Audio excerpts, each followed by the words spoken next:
Transmitting from the Mojave Wilderness in Joshua Tree, California, now is the time for Desert Oracle Radio, the voice of the desert. Night has fallen on the desert,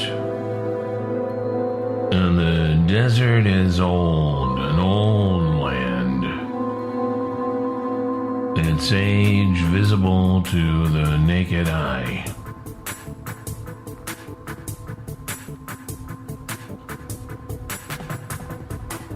I was reading the UFO reports, the new batch of UFO reports I like to catch up on to find out what people are experiencing in various places. And there was this interesting report from some ranchers down in the southeastern corner of Arizona, close to New Mexico and the international border. It described this mountain range I've seen but I've never been to. Even though I have been close many times, because these mountains are the Dragoon Mountains, and that means you get off the 10 at Dragoon Road, which is, of course, the exit for the Thing, the mystery of the desert. Everybody stopped to see the Thing at some point in their lives. I don't remember how many times I've stopped there or how many times I've driven that stretch of highway. It's one of those magical stretches of highway. Scenic and strange, with every kind of possibility in every direction. Why, just to the south is the Mexican border, Nogales and Agua Prieta and the state of Sonora. Tombstone and Bisbee on the way there. Marty Robbins wrote his song El Paso on this drive, the drive to El Paso. Because you keep seeing that sign all the way from Phoenix, really. El Paso, 420 miles. It really is. And Marty Robbins got to thinking, started writing in his yellow legal pad. And then he got out his guitar. He was in the back seat of the Cadillac. Now, due north, you've got the mighty lands of the Apache, the Hopi, the Navajo, petrified forests and the Four Corners, Monument Valley, Shiprock, everything. Westward is Tucson, Phoenix, Prescott, Flagstaff, the Grand Canyon, Las Vegas, Death Valley, the Mojave Wilderness, San Francisco, and San Bernardino, Tecate, and Tijuana. So in all the times I went by there, drove past the Dragoon Mountains without stopping, it never occurred that maybe I ought to take the road south of the interstate for maybe 20 or 30 minutes or an hour, take a look at those strange mountains out there. Spires of white granite, weathered and twisted and often painted by long stripes of lichen. Geologists call this especially weird rock stronghold granite, and it's around 75 million years old. That's when it formed here. And you think, well, that's old. But it's the new part of the mountains, bubbled up from below, upset the old bedrock. It's my favorite kind of landscape, like the Mormon Rocks or the Granite Mountains up in Mojave National Preserve. Natural hideouts.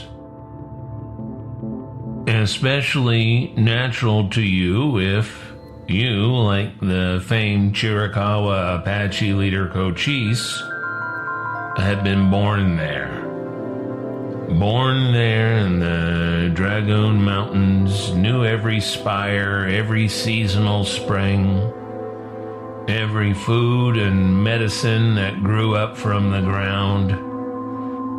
And from that 25-mile-long island of granite and higher altitude forest, you could see anybody riding in from any direction 2 days before they got there. Cochise Stronghold, that's what the U.S. Army came to call his birthplace, where he fought the invading Americans to a draw and sat down on his own terms to make peace. A peace that was better than nothing, but not by a lot. Cochise Stronghold granite is this particular kind of granite. In truth, as far as we know, his Apache name was anglicized as Cochise, but somewhere along the line it lost the I and became Cochise. Anyway, he died there too. Not by the sword or the gun, but of natural causes and old age. And he's buried up in those rocks somewhere too.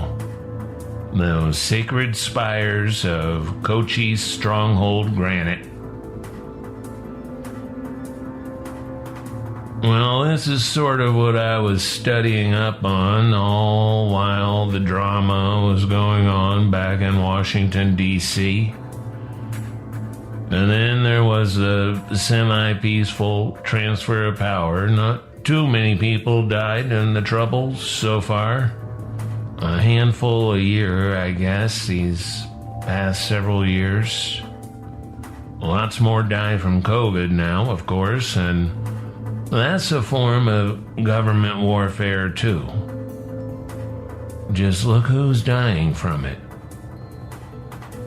But a lot of us live a real long time. It's kind of obscene. I was looking at the images from the inauguration, and inauguration means special priest watching the actions of the wild birds and divining whether it's a good time to be making a power transition.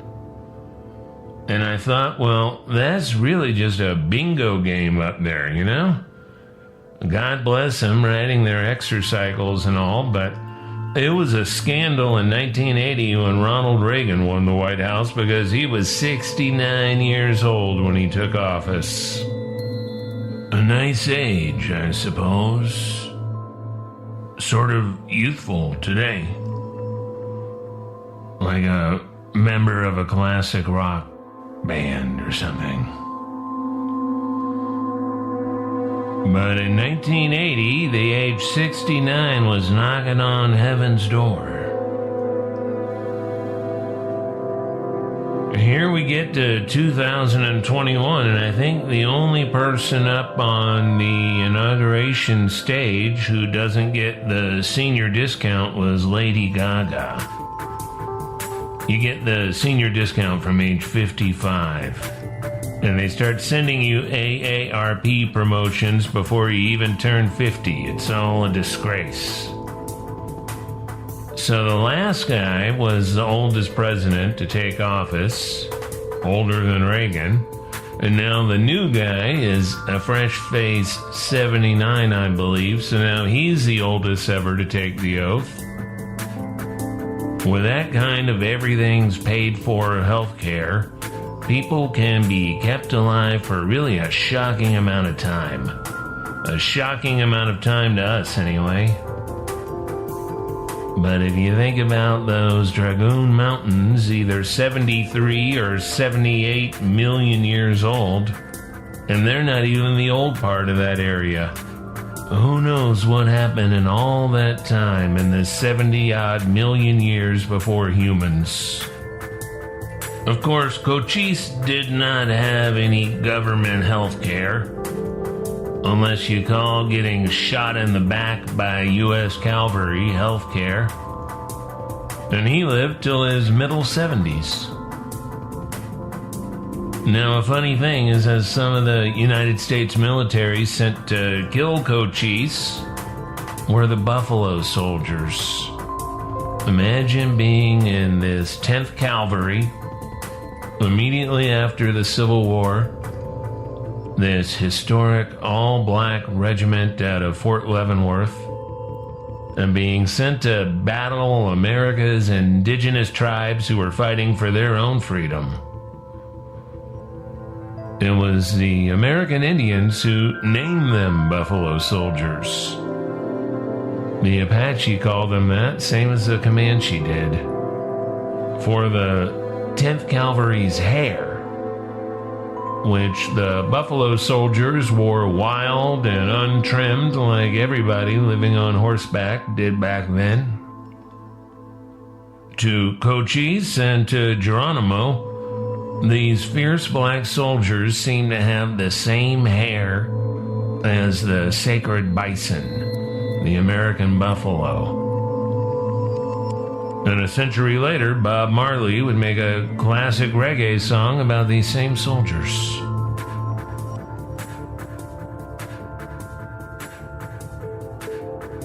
And speaking of soldiers, you might have seen that Mandalorian show when they bring the magic baby to the stone circle atop a desert mountain so he can commune with God. And then Boba Fett takes out 100 stormtroopers with his walking stick, etc. Well, I was sifting through the recent news to see if the Dragoon Mountains showed up, and they did show up. In the context of apparently being one of the landscapes used in this Robert Rodriguez-directed episode. There's a lot of the American desert in this new show, as there was in the original Star Wars movie of 1977. I wrote about how Death Valley was Tatooine, along with Tunisia, in the very first issue of Desert Oracle back in January of 2015.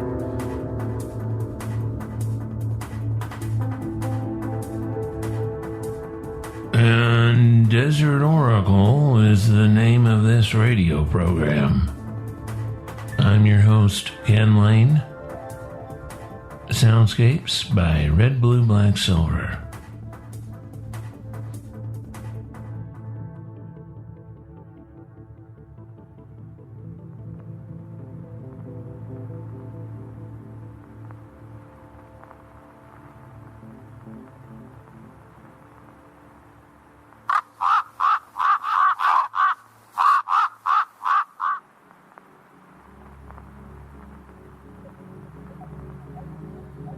Anyway, here's a UFO report from December 15 of 2020 from Pierce, Arizona.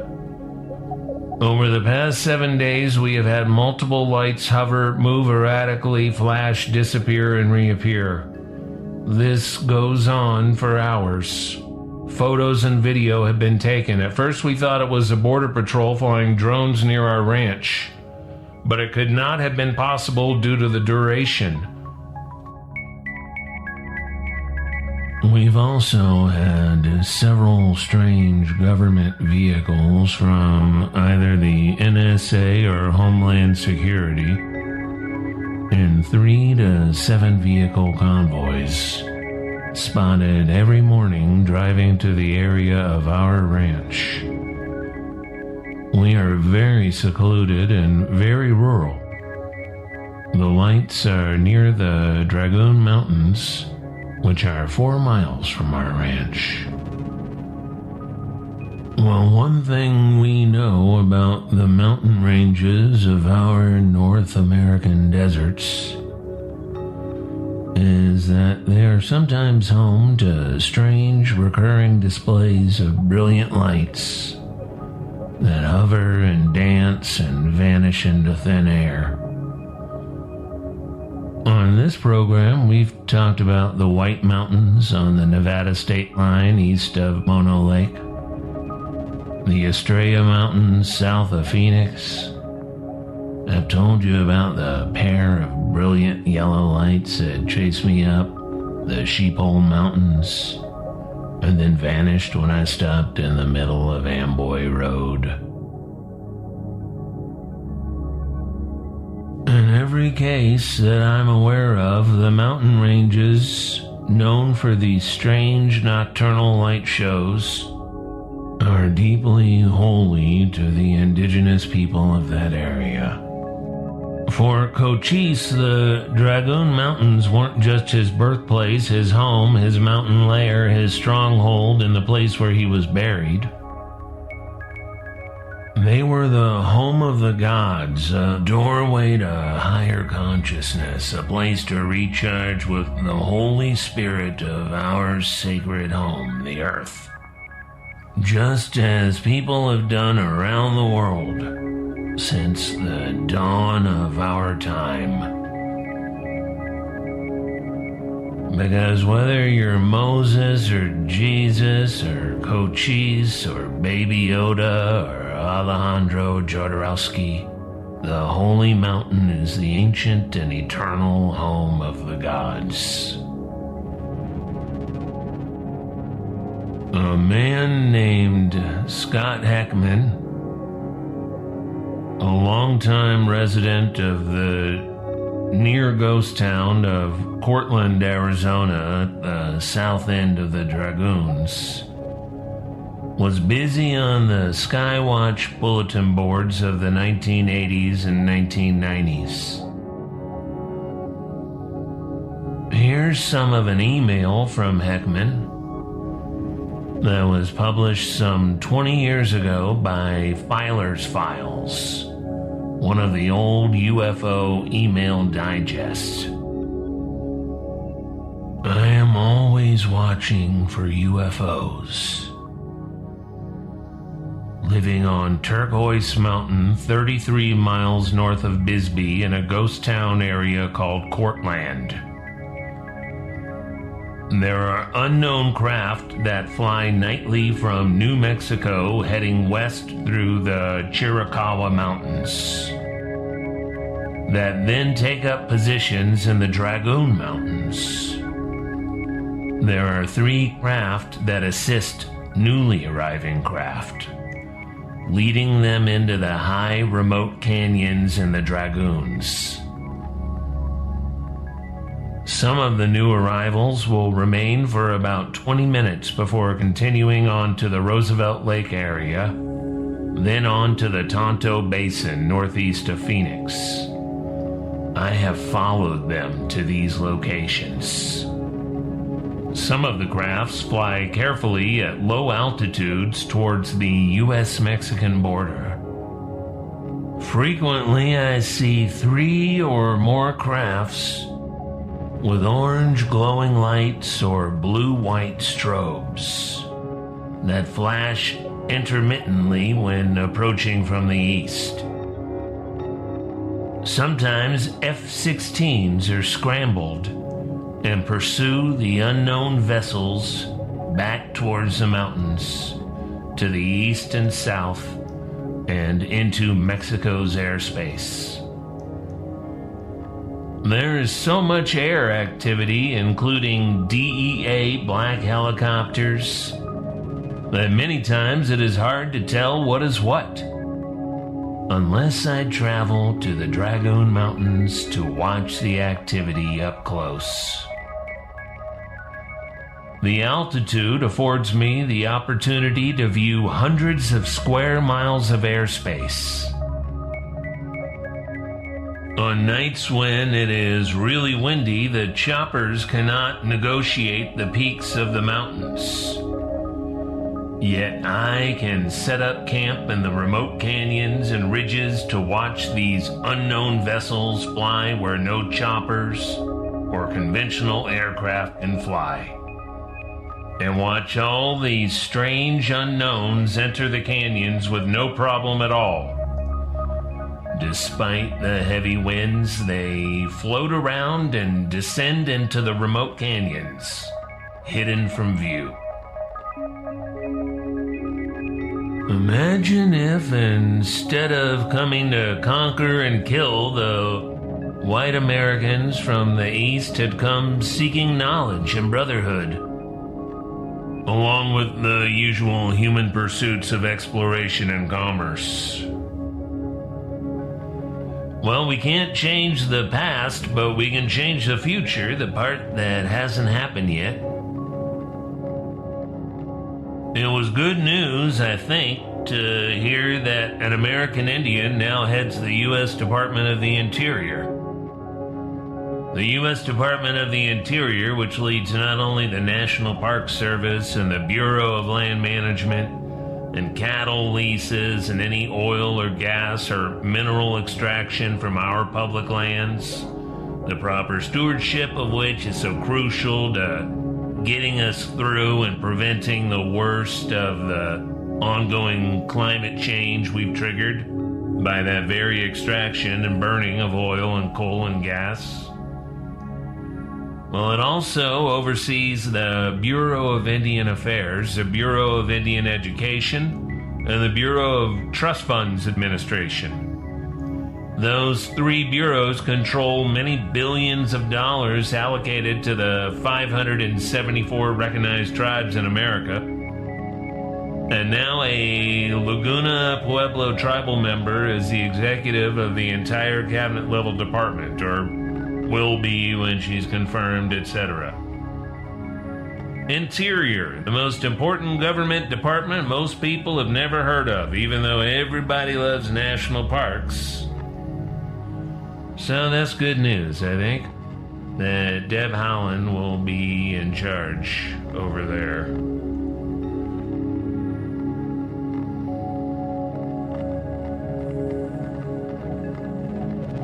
And speaking of the Chiricahua Apache tribe, Cochise's people, I saw in the newspaper that the recently redecorated Oval Office now has a sculpture by Chiricahua Apache artist Alan Hauser, a sculpture called Swift Messenger, of a Chiricahua Apache warrior riding a horse at high speed. Look it up if you like. Seeing a image of this sculpture might give you a sense of Cochise in his prime, riding like the wind to his homeland and stronghold, the Dragoon Mountains of Cochise County, Arizona.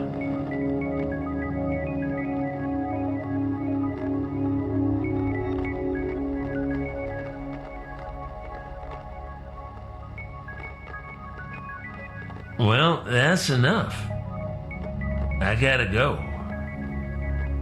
Arrangements have been made. I'm almost on the way. The truck's packed up and I do love to drive by night. Maybe I'll come back with something interesting for you.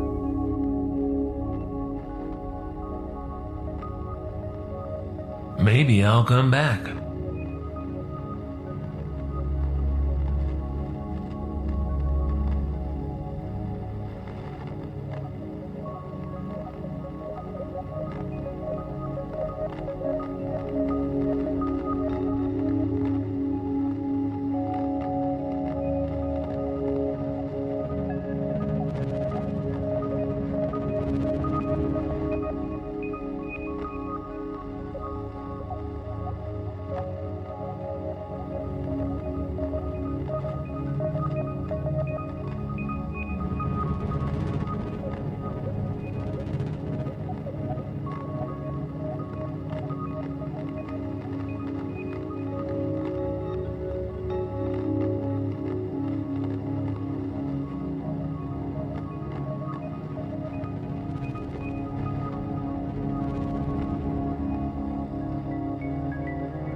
From Amboy to Zizix and across the Great Mojave Wilderness, this is Desert Oracle Radio, broadcasting from our stronghold here in Joshua Tree, KCDZ 107.7 FM, Friday nights at 10 p.m.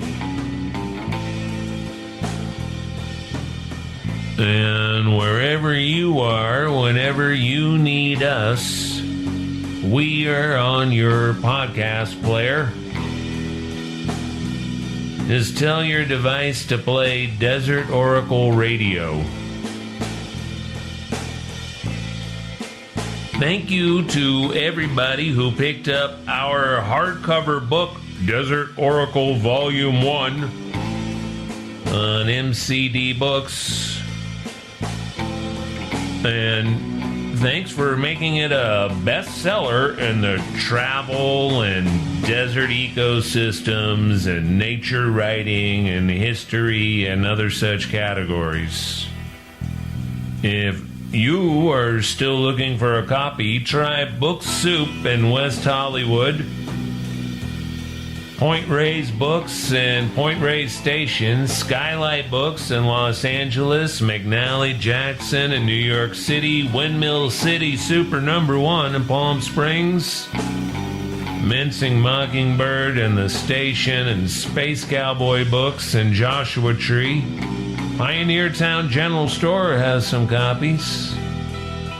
May St. Minerva bless them all.